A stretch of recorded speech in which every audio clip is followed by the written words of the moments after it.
Ixi, você abandonou o peixinho, não. Cadê o peixinho?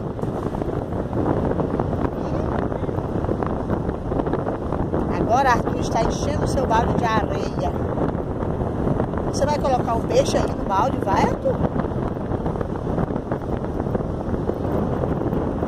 Cuidado, protege o teu peixe, senão ele vai embora.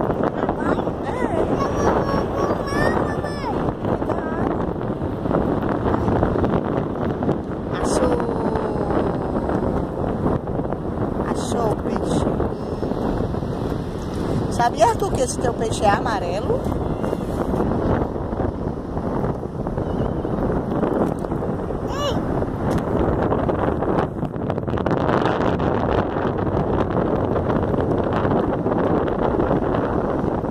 Arthur, bota o peixe dentro do balde. É, o peixe dentro do balde. Vai deixar o peixe embora? Olha que o mar vai levar.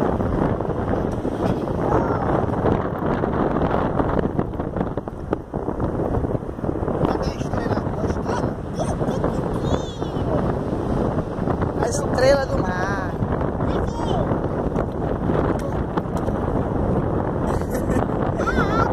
Aí a água, é?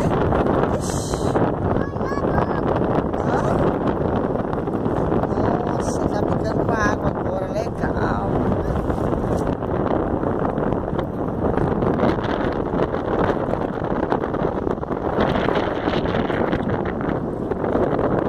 Ok, Arthur, dá tchau aí pro pessoal.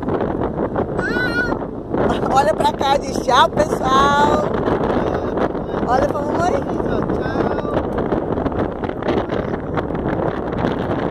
Se o Arthur vai ficar cuidando